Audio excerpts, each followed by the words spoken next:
Would you please welcome from Jacksonville, Florida, Molly Hatchet? Yeah. One thing, Chuck, that I found that I thought was very interesting is that you, like myself, you're a drummer, and you played drums in the various bands that you were in, and you had the opportunity to set up an audition, from what I understand, with Molly Hatchet when Bruce left the band. And why don't you tell us about that? Like everybody else in the business at that time, I wanted to be a rock star. And like I said, I was so into Molly Hatchet and their music, and it just made you feel good about playing drums and being a drummer. And so I contacted Pat Armstrong and Jack both, who was managing Molly Hatchet at the time, and I said I'd like to have an audition with Molly Hatchet if I could. But the long story short, what ended up happening is Bruce came back to the band, so I didn't get my audition, but it was a good try. But as you say, what if they picked you? I mean, that would have been remarkable. It sure would have been. But I always think too, there's always a reason for everything, and then maybe that's why I'm where I'm at today. I'm not a player anymore. I'm in the promotion business. I still get to hang out with my buddies like Jughead and Freddie Salem and so many people that I've worked with over the years.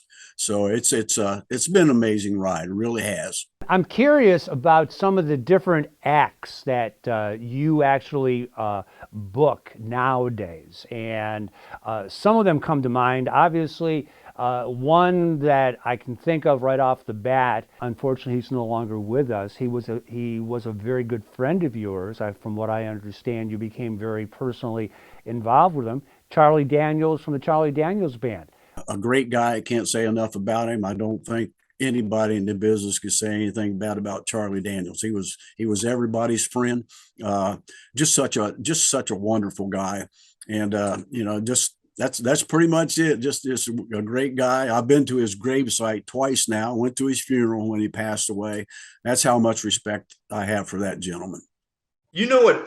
Another country act, okay, and his name is Randy Travis. Randy, several years ago, had a stroke, and it almost took him completely away from us. He's fought through it, and he's fought the battle, and he's fought it hard. Tell us about how things are going with Randy.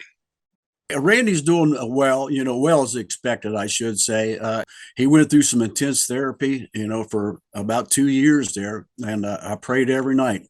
Became good friends with him in 1986, and just like you, Jughead, we kept up through the years. The Breeze did some shows, and I started promoting shows on Randy Travis when he was still in good health up until 2013.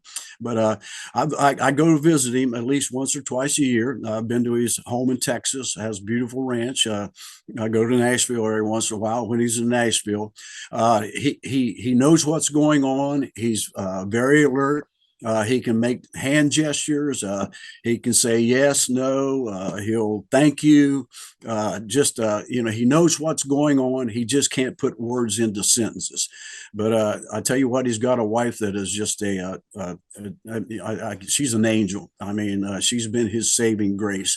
But the one thing that I see in Randy right now, even though his health's not really good, he's alert. He's very happy. Got to go to his induction in the Country Music Hall of Fame back in 2016, along with Charlie Daniels the same night. That was a trip.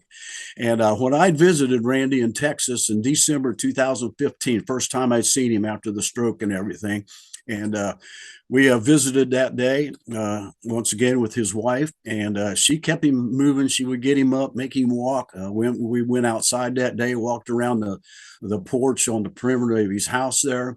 And Mary told me, she said, I've been trying to get him to sing a little bit. And she broke into Amazing Grace.